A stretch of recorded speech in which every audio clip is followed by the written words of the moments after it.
This episode of Behind the Video is brought to you by the Independent Media Network. The Independent Media Network helps journalists and content creators create their own jobs by building sustainable online businesses.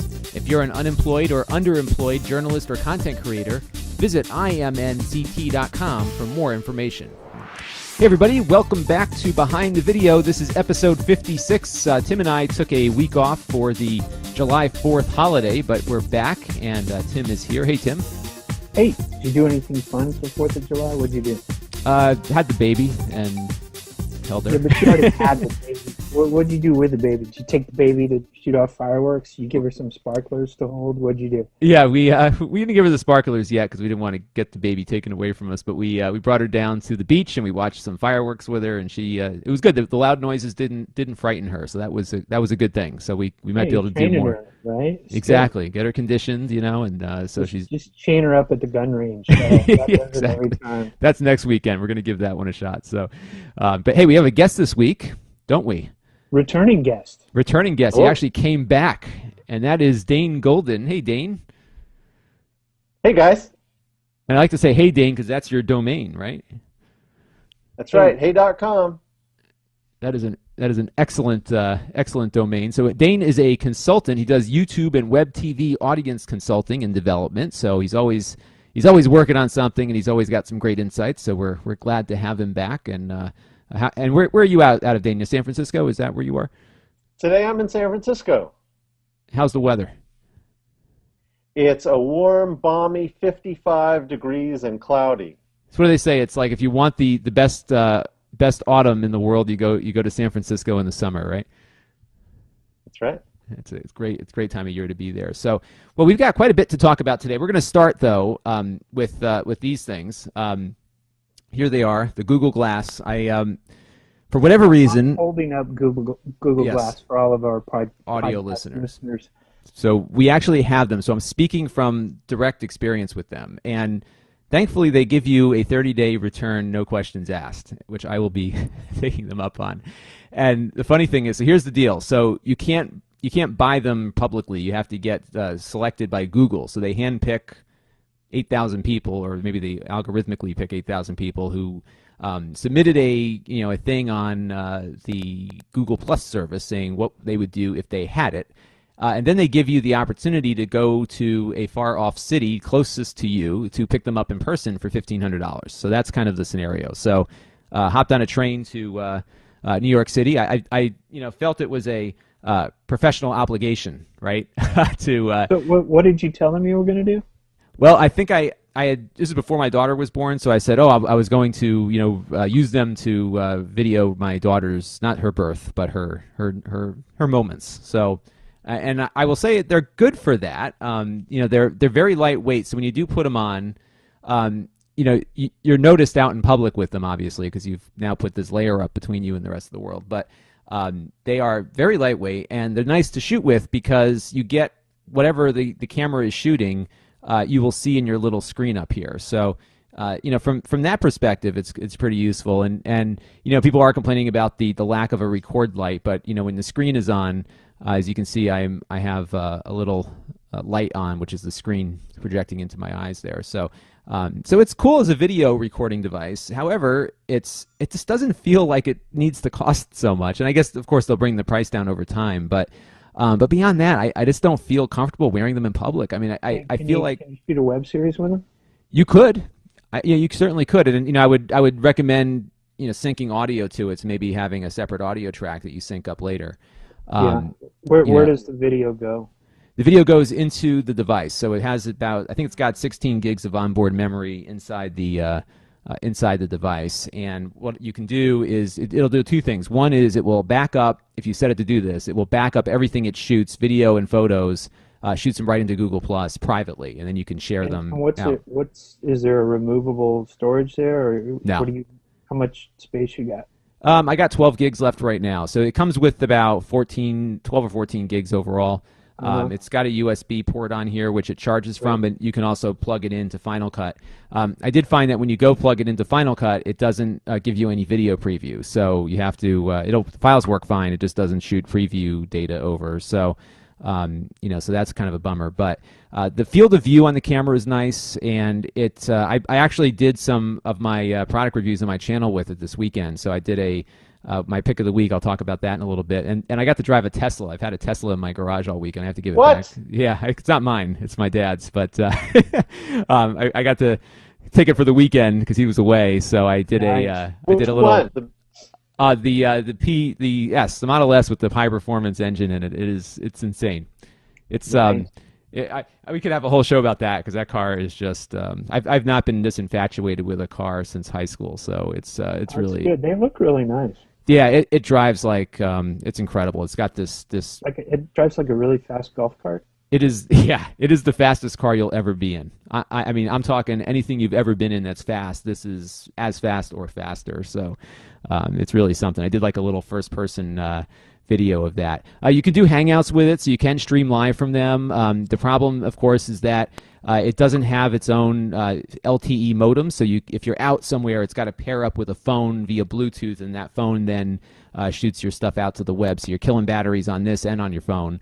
It does have Wi-Fi built in, so if you're home, it works. And the Hangout thing works. I mean, it's okay, but it's a smartphone that you wear on your head. I mean, that's honestly what I feel Do like. you think like they'll make them for babies, and then babies will like watch educational videos, and Yeah, just like the we'll learn if babies can really talk earlier because they'll be using these things. Yeah. There was a story. There was a Star Trek episode when they found the Borg nursery, and the babies all had like Borg implants attached to them, and they were becoming cybernetic organisms. I think that's what they would look like. So yeah. So I mean, honestly, the big killer app for this thing is that you can record videos from your head. But there are cheaper ways to do that, and there is it prompted me to look for other stuff because I did kind of like, from a product review standpoint, the things that I do on YouTube, I did like the fact that I could get my hands free and show how something works in a really compelling way. There is I don't know if Dane's ever experienced these. There's a company called Pivot Head. Have you ever heard of these? No, I have not. So they sell sunglasses, and they're sunglasses, so they're not as there's lenses in front of whoever you're looking at, but they put a camera right in the middle of your temple, and it's a 1080p camera. This is 720p, so this Pivot Head shoots at 1080 at 30 frames per second.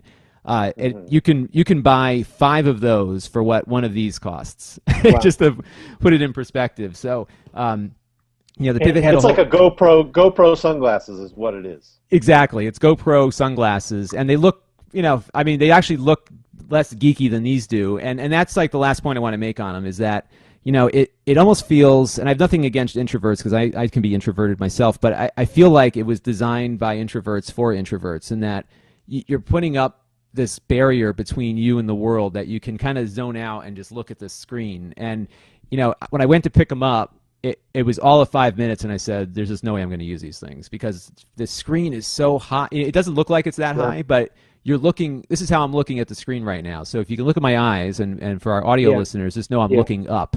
And is that uncomfortable for you? Yeah, it is. I mean, not just socially, but physically. It was at first. It's not as uncomfortable as it looks, but I know people who I went on the Google Glass community. There's like a little secret community for us, and I said, hey, so is anyone else having buyer's remorse? And this one guy's like, yeah, I did. I was getting eye strain, and it was really starting to give me headaches, but I muscled through it. And he's like, so I think the people that are buying these things are really, they love Google, they love the services, and there's some neat ideas from this, but I think they're better implemented on a watch or a smartphone. But they did partner with Warby Parker. So Warby Parker, they made these glasses. Those are nice. Yeah, they're gonna make some new glasses for Google Glass. And I think if there was less mechanical stuff on it, you look at all this plastic and stuff. I mean, it really stands out. They do give you lenses that you can snap in, so there is a sunglass lens attachment. So when you're out in public, you don't look as totally geeky as you would otherwise. But I don't know. Maybe it's a West Coast thing, but out here in Connecticut, I was getting a lot of weird looks from people. What the hell are you walking around with those things for? So in any event, I'm going to be sending them back for my refund, but I think there's some promising stuff there. Dane, in San Francisco, it's like walking around with a Starbucks coffee cup. Everyone has one, right? Yeah. Well, I first saw them, of course, at just a San Francisco party. I think it was around New Year's. and that's when I first saw it in the wild. And of course, the other thing about San Francisco, and I don't know, and it's a lot similar in LA too, but I don't know how it is in Connecticut. Any Starbucks you walk into, 99.5% Apple. Is that? Yeah. Would you agree with that in Connecticut? Yeah, it's certainly up there. There's a lot of Apple people, although I see a little bit more on the Windows side, but mostly iPads more than notebooks. People are reading. Oh, really? You know? Yeah, a lot of iPads and that kind of thing. So here, people are working. They're working. Every one startup per latte. Exactly, that's it. There's a lot more coding going on than laptop hobos. Exactly. And in fact, if you think about it, like out here, we're more ad tech, and you guys out there are more coding and software. So it's there's a little bit more content consumption out here, perhaps. But it's funny. With the glass thing, I picked them up at Chelsea Market in New York City. Mm-hmm. So there's home of the Food Network. Yes, in fact, I had some great farmers market lunch over there. But within like probably a 12-block radius of that epicenter, there was people all over the place walking around with these things. And as I'm walking out, Google has offices inside the Chelsea Market. So you go up to like the 8th floor to pick up your glass, but they have offices on a few other floors. And every Google employee is walking around with them. And this young lady gets in the elevator with us, and I said, so you don't take those things off, huh? And she goes, no, they kind of want to. So I think they want to see what we are looking at. Yes. Times. They want to track their location or whatever. So then she said, so you're not wearing yours out? I said, nah, I'm not going to draw that much attention to myself. So in any event, it's a good concept. Works better on a watch, and we'll see where it goes. But I would love to sell them on eBay, but they restrict you from doing that. So I will just get my money back. So web series of the week, Tim. What do we got? Well, there is a new web series that My Damn Channel has, and that web series is called Romantic Encounters, and it's comedy and it's episodic. You should check it out. It's about a girl and her dating problems, and it's just a fun little series. Now, the one thing that I've noticed about it is I've seen very little promotion for it, and I've seen very little. They have made some promos, but I haven't seen them out in the wild. I haven't come across it. The way that I did discover it is I'm subscribed to My Damn Channel's email list. So that's how I came across it. And it's a fun little series, and it's interesting how it's done. There are some recognizable celebrities that show up in it. So I think it's worth checking out. And you can go to My Damn Channel to find it. We will look at that. And Dane, have you checked out any other My Damn Channel stuff? Well, I'm a big fan of Mark Malkoff. Do you guys know Mark Malkoff? Yeah, the Mark Malkoff Challenge. He's the guy that he went to every Starbucks on Manhattan in one day. He got people to carry him from one end of Manhattan to another end of Manhattan. And Mark's great. What Mark's really, really good at, in addition to doing these wacky stunts where, like, he lives in an IKEA for a month or lives on a plane for he's the guy that did the IKEA okay. Yeah. In addition to that, what Mark does, it's really cool. We've tried to get him on the show, but he's at church right now. He goes to church at this time. But what he's really, really good at is getting press. He's been on the Today Show. He's been on all these TV shows, and they just love his stunts. And it seems like he gets the permission of those who he is doing the stunts with, I would assume, right? Well, sometimes he's getting not paid. always. Not always, okay. Not always, but sometimes he gets paid. Other times, like, he does stuff where, you know how Apple will let you pretty much shoot anything or do anything in an Apple store? He took a goat into an Apple store. A goat, a real live goat. There's got to be a rule against that kind of thing, right? Yeah. Oh, he does another series called Celebrity Sleepovers. Have you seen that one, Dane? Yeah. Uh-huh. Where he went. He called up different people in Hollywood. He said, "I'm going to L.A. I'm just going to find different celebrities that I could sleep over with." And some of them were, overnight sleepovers, and some were like daytimes, like naps. Like he took a nap with Kato Kalin. And he went over to Rob Corddry's house, and Rob Corddry yelled at him. He goes, "You want to wake up with my kids at 4 a.m.?" It was great. That's great. So I'll have to check this guy out a little bit more. So I had heard about the IKEA thing. He spent like a month in IKEA, right? Just kind of living in a store window. Yeah, that's Yeah. really. He That's did really. It was a week in IKEA and a month on the plane. There you go. That's what it was. And he recently did, I think, a week of being handcuffed to his wife, Oh my gosh. which, I haven't seen that one. yeah, I don't know if it's out yet, but yeah, My he's a wife great would guy. kill me. I would be. It would not work. Wow, that's cool. So that's. Wait. Before we leave on Mark, the best part of the Apple was not the bringing in the goat, but when he dressed up like Darth Vader and wanted his iPhone fixed. And he said, "Oh my iPhone!" It was sort of like Chad Vader, if you ever seen that. Yeah, story, right. Except it was his iPhone, and the guy said, "Well, what's your email, Darth?" And he had an email like Darth Vader Hotmail or whatever. It was great. Hotmail. Does he have a Bluetooth radio in his helmet? Probably. That's because this doesn't work. Yeah. Holding that thing. Maybe that's the problem. So speaking of thy bidding, my master. Yes, what is thy bidding? Actually, that's right. The Siri will call him my master. You can have her call you whatever you want. Little pro tip for you.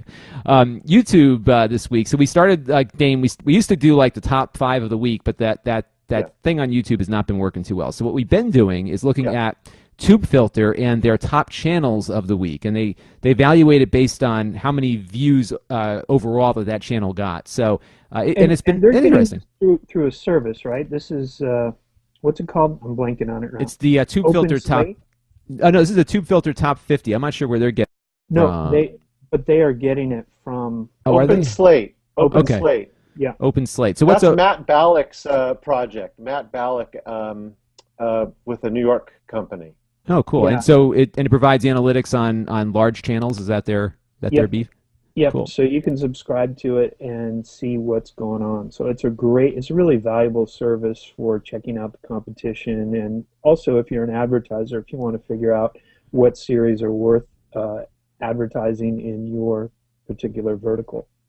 So, and it's been interesting because these numbers have shifted quite a bit. When I first started looking at it, there was some things that just didn't move too much, but now there seems to be some movement. So, like there was this Turkish music channel that was getting a lot of traffic, and that wasn't even on there, at least the top 10 this week. But number 5 was the Ellen Show, and I've been seeing a lot of this. Like Jimmy Kimmel does this too. In fact, I don't watch Jimmy Kimmel at night; I just watch him on YouTube because they take clips out of the show.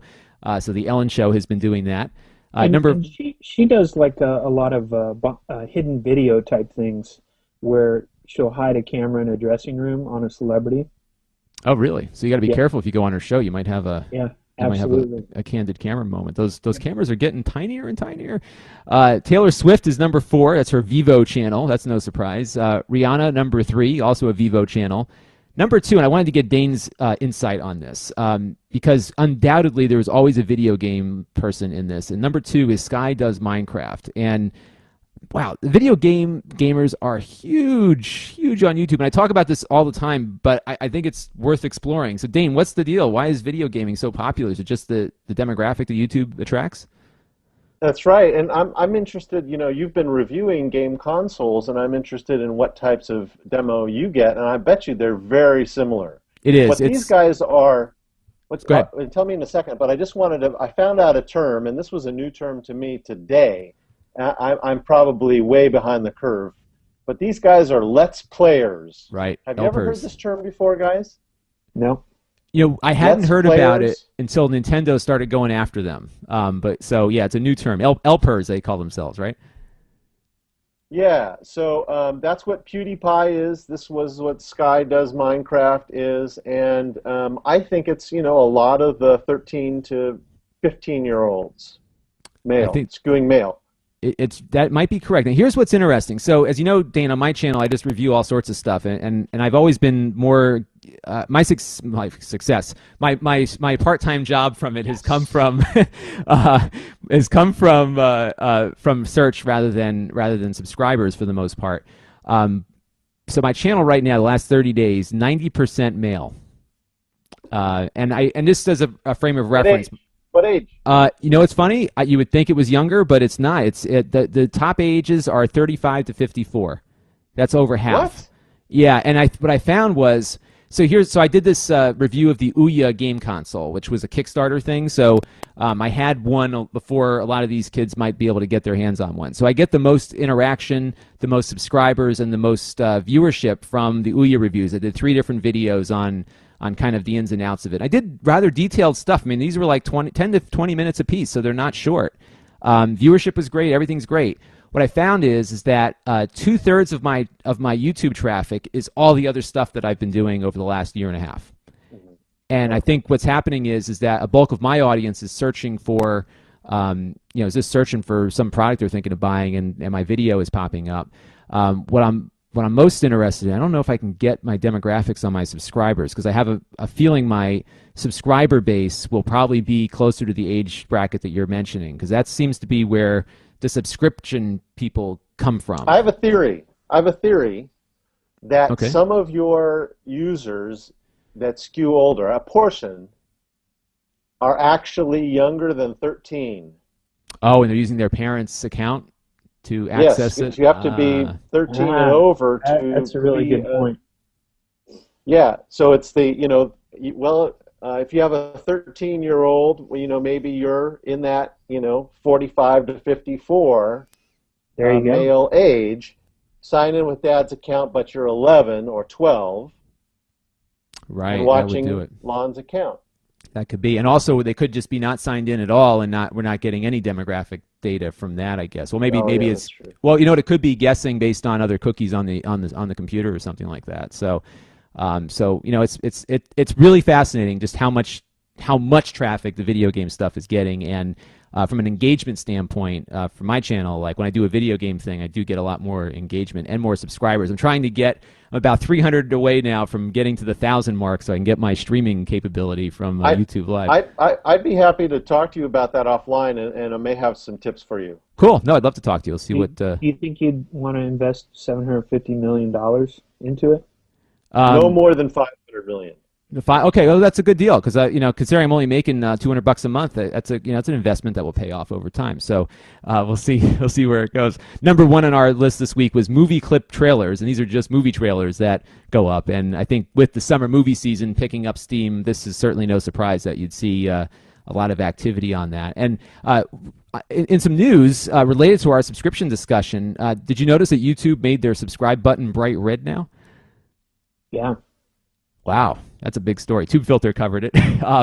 But I wonder, are they, and none of us work for YouTube, and I know we know people that work at YouTube, but I just wonder if there's concern that the subscriber base really isn't skewing towards older audiences, right? I mean, do older people subscribe, Dane? Is that something you're seeing? YouTube is all about youth. Mm-hmm. It just is. Right. And the older folks are watching maybe embedded on some other website and not really in YouTube, right? They're watching TV. Yeah, so that's what older people do. They're not there yet. So fascinating stuff. I think that your younger, the folks that are going to subscribe tend to skew younger. It's really hard to get folks above 35 to subscribe. However, a good way of building your YouTube audience for those folks is embedding on Facebook, going to Twitter, and there's any number of other social media that you can use to grow your YouTube audience, but it's not from the subscribers. Right, just from other channels where older people might be. Either that, or you get yourself on Good Morning America in the morning with your cat riding a skateboard or something, and you're making money. Speaking of making money, Tim, Gorilla, you tweeted this out earlier this week. So explain this: $20 to $40 CPMs. That's pretty good. How do we get in on this? Fullscreen. Fullscreen's a company started by George Strompopoulos, who was head of YouTube partners at YouTube. He left to start this multi-channel network, and at this multi-channel network, he's also doing he's building a marketplace similar, from what I understand, similar to Placefine. You guys remember Placefine? Where brands and content creators can connect. And so he's building that marketplace where a brand can come in, they can find the different channels or creators that appeal to that brand, and then have them do a video for that brand. And I think it's a really smart, it's like kind of like a dating site. I'm not a member there, so I haven't joined in, but it's definitely something that you should check out. I think Fullscreen is doing a great job in the marketplace. They seem to be very well respected and very, very smart.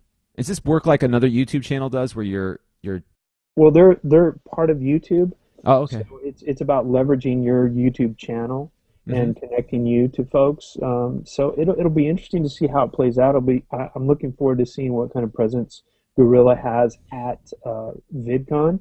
Although VidCon's mostly a fan based event, there is an industry day, so it'll be interesting to see if Gorilla has any presence during the industry day.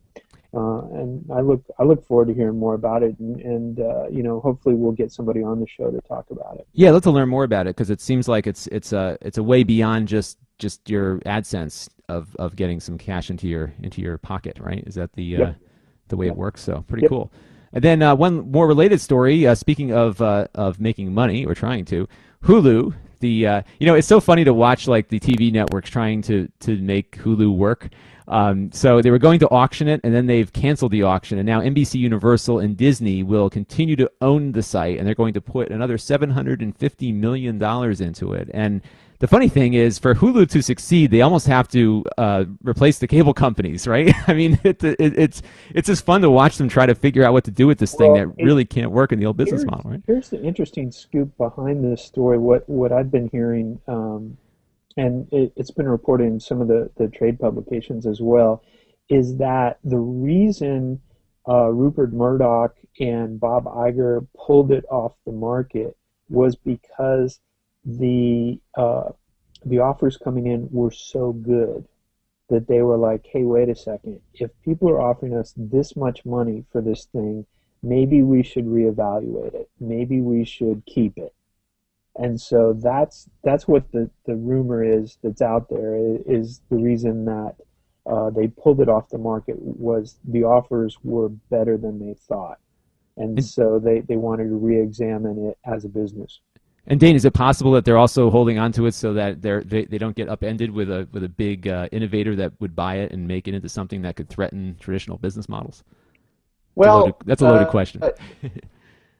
Here they have, there's a couple of problems for these guys and a couple of advantages.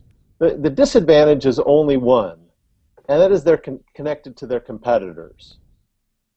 The advantages are that they have this huge technology and subscriber buildup, and they're starting to understand what this is all about, and they have a direct distribution network.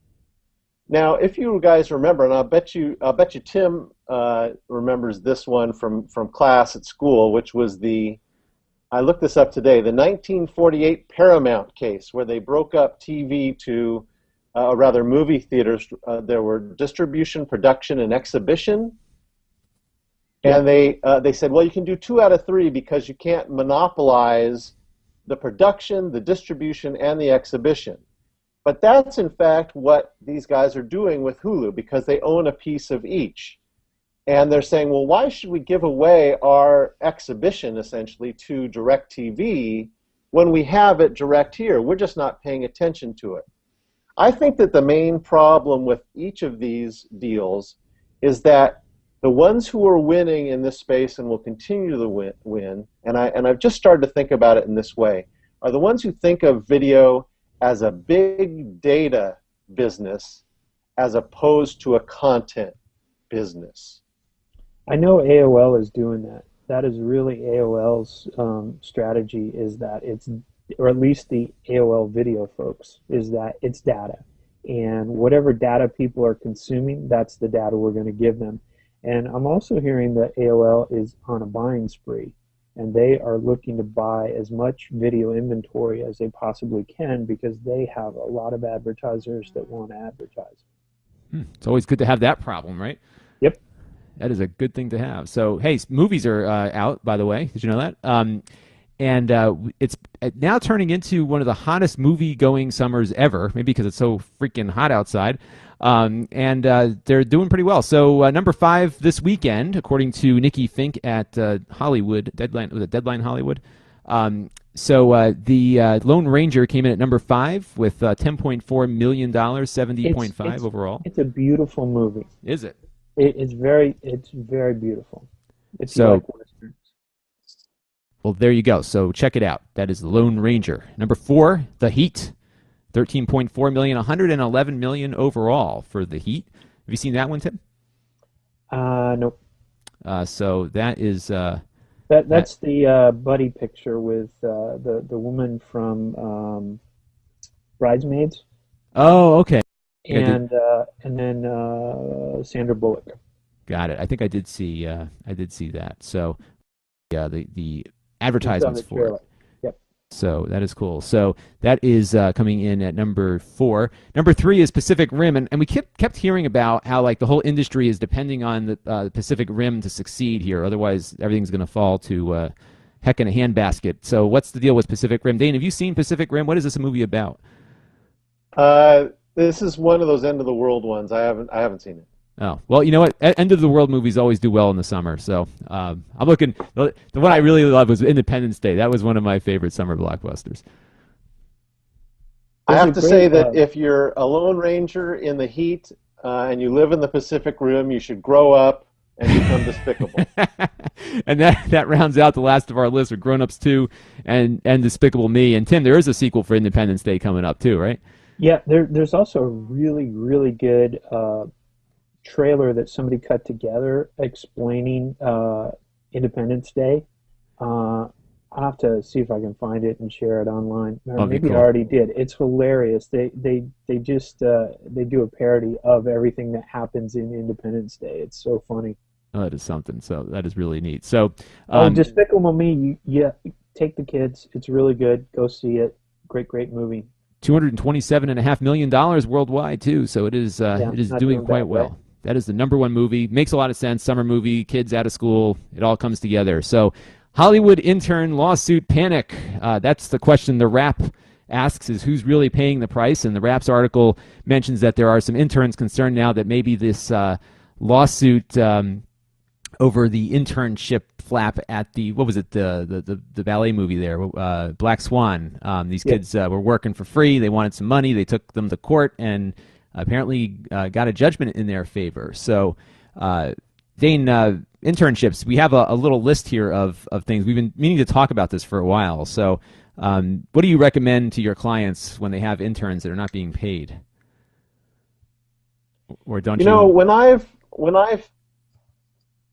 I don't know if I'm in sync here because I had a little froze here, but when I talk about interns, I generally feel you should always pay interns because that means you're getting the most out of them. Why you have an intern if you're not paying them? It's not like it costs that much to pay somebody $8 an hour. It's very true because minimum wage is what, like not even $8 an hour or thereabouts. It's close. And a couple of things just to note on internships. So the government, U.S. government, and this might be different in your home country. So go call your local labor office. But basically, and we just lost Dane, but he'll be back. The internship, even though it includes the actual operations of the facilities of the employer, is similar to training. So you can't have like an intern doing their own job. They can't just be doing only something the intern does. The experience has to be for the benefit of the intern. The intern does not displace regular employees, but works under close supervision of staff. The employer, by the way, these are the measurements that if you were ever sued that they would look at, or if the Labor Department came after you. The employer that provides the training derives no immediate advantage from the activities of the intern. So if the intern's sole role is to collect coffee for people, that will be a problem if there's no staff member who also does that. And in fact, on occasion, your operations need to be impeded by that intern's activities. The intern is not necessarily entitled to a job at the conclusion of the internship, and this was a big factor in that Black Swan case, in that a lot of times these interns are told, hey, work for us for free, and after this is over with, we'll make sure you get a job with us. And finally, the last set of criteria here is that the employer and the intern understand that the intern is not entitled to wages for the time spent in the internship. That's provided all those other factors are met, and apparently in the Black Swan case, they were doing stuff. Tim, in web series, it's just about everyone's an intern, right? I mean, if no one's getting paid, then it's not a big deal, right? Here's where I differ on Dane's opinion just a little bit. I believe, if somebody's doing menial labor where there's no training involved and they're just helping out and they're doing something where they're not gaining, absolutely, you should pay them. But if you're giving a student who needs school credit, needs an internship, you're giving them an opportunity to do something that they would never have the chance to do. Let's say direct. Let's say do camera. Let's say write. If you're giving them an opportunity to do something, and again, it's not something that benefits the business directly on a daily basis, whatever. It doesn't directly impact the business right away. It's not something that you absolutely need. Then I think there's huge benefit to it, because the intern is getting experience working on something that they would never have the opportunity to do. And so it's not something that you could actually pay them for, because if you were having an intern direct something and there was a client involved, that's a dangerous situation. That's a great way to lose the client. But if they're, say, directing something that is piloting an event or working on something that might happen in the future, but they're getting experience doing it, I think there's a win-win situation there, to where both sides are getting something out of it, and it doesn't necessarily merit pay because it's experimental. Does that make sense? Makes sense. No, it does. And I think that's the concern that some of these interns have, that maybe the Black Swan people were doing it wrong. Maybe they were going a little above and beyond, but there are some real benefits to internships, and also proper supervision is important, because I'm sure, Dane, you saw your local news channel there report that horrible prank that a couple of interns pulled on the station, where they read off some pretty racist names in regards to that plane pilot there. Go ahead, Tim. Yeah, it was my understanding that in that case, a intern confirmed the names. Right. Exactly. It was an intern at the NTSB who confirmed the names, but somebody else did the prank where they basically did racial slurs, and "We Fly Low" was one of the pilots' names that they gave, and then when the news station was checking the names of the pilots, an intern at the NTSB confirmed that those indeed were the correct names without knowing. So proper supervision is always important. I just want to point out there's a great podcast called The Business on KCRW, and they interviewed the guy who's suing about the internship on that this week. And what was his take? Love that podcast. His take was these are fundamental jobs. These are essential jobs. If Hollywood didn't need these jobs, they wouldn't have them. But I'm really thinking of it because I listened to another podcast that I told you guys about right after, which was the Nerdist Writers Panel, which your friend Bernie was on. Bernie Sue. And he was talking, Bernie Sue, and he was talking about how he did pay everyone. He paid them very little, but he paid them. And he made a point about that. These people did not work for free, and with a lot of YouTube stuff, everyone works for free. So I think it's an interesting perspective. Hollywood should pay people, and YouTube should pay people. Hey, I'm getting paid. Not a heck of a lot, but it's something. So yeah, you look at the whole economy of YouTube. There's a lot of voluntary labor that's gone building YouTube, right? There sure is. It sure is. You never know if you're going to get paid or not. You can put in a lot of labor on something and see no views at all. So. How much am I getting paid for being on this podcast? Exactly. We give you we'll buy you a coffee at Starbucks, but we can only afford the coffee, so no lattes. So just keep the bill low. Right. That's the deal. Next time I'm in San Francisco, you're on. So we have a great. Am I still on? My video just cut out. I just want to make sure I'm still on here, guys. I can hear you. Okay, good. Oh, good, Yeah, I good. can see Here you. I am. All right, cool. I'll make an edit point here just for that to happen. One last item for this week. We always do an app of the week, Dane, and we won't put you on the spot, but if you've got one, pipe in later. So, Tim, aerial photography is the next component of personal video production, and I've had one of these AR drones. It's actually behind me there. For quite a while, and they've just come out with a autonomous flight module for it.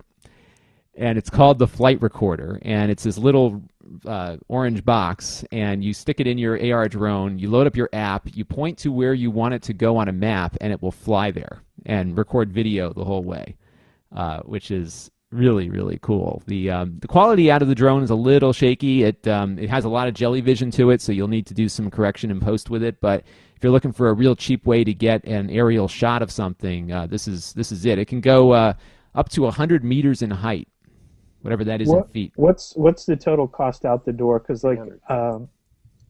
is it 300? Yeah, it's 300 for the drone, and then like another 125 for the thing. So Dane's got. That's a little bit cheap. Yeah, the GoPro. I meant it was 300 feet for. I meant it was 300 feet. Yeah, 300 feet or 100 meters. 328.084. Because there is a drone that you can attach a GoPro camera to, and then GoPro has an app that you can control the camera with. And that, I think that, GoPro camera is like $400, and then the drone is $600. So that gives you really high quality video that you can shoot and control with the GoPro app. You can't control the plane with the GoPro app, but you can control the camera. So you might need two people to control that. And I heard, speaking of drones, I heard on Marketing Over Coffee, Christopher F. Penn and John Wall were talking about how there may be soon drone deliveries right to your house. So imagine ordering a pizza and having a drone deliver it to your house. Yeah, pretty funny, huh? Well, considering my drone hit the side of my house and a tree this weekend, I don't think you want me delivering your pizzas, but yeah, but I've had a Domino's pizza guy do that too. So. It's all relative, right? Yeah. Keep your daughter inside when you're sending around that thing with those blades. Yeah, definitely. She stays far away from it, believe me. So, well, that brings us to the end of our show. I'm going to go fly my drone around a little bit more, I guess. But, Dane, where can people find you and what you're up to? Just Google Hey. I come up first. Or at Dane Golden on Twitter. I did have an app, though, which was Vidora. Oh, talk to us about Vidora. Yeah, so guys I worked with, it's a brand new app, and it combines the best of Hulu Plus, Netflix, AOL, anything, YouTube, it's like Roku for the iPad. So I can recommend downloading that. It's very interesting, and it caters your view per your preferences. So if I'm looking for something that I don't know what it's streaming on, so I'm an Amazon and a Netflix subscriber, right? So I could say, all right, I want to watch whatever, and where is it? It does that? That's right. So if you don't know that SpongeBob moved from Netflix to Amazon Prime, it'll tell you. Or cool. You don't know that Dora the Explorer is on this channel or that now, and you need something quick for your kids, you can do that very quickly. And cool. Can you fling it to your Apple TV? Yes, you can. With AirPlay, cool. yeah. AirPlay, nice, love that. Good, and you can't beat the price. It's free, right? Free download. Right. Cool. All right, I'm gonna go check that out tonight. That's yeah. Can you watch the newsroom on it? So I don't know if they do HBO though. They got everything but HBO. It doesn't dovetail with HBO yet, unless they're on one of the other services that I mentioned. Got it. Well, it looks pretty cool though. I'm gonna check that out.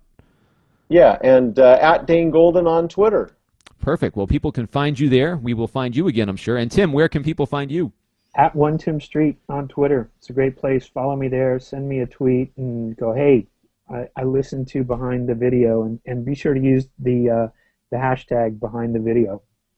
Definitely do that. If you find a story that you think's interesting and we should talk about, tag it with Behind the Video, and we'll add it to the show notes and talk about it. Absolutely, definitely tag that there. And Alistair, Sarah in our chat room has a story on the Google Studios that we'll talk about next week. So I'll add that to the hashtag list right now. And you can watch us every Sunday morning at 11:30 a.m. Eastern Time.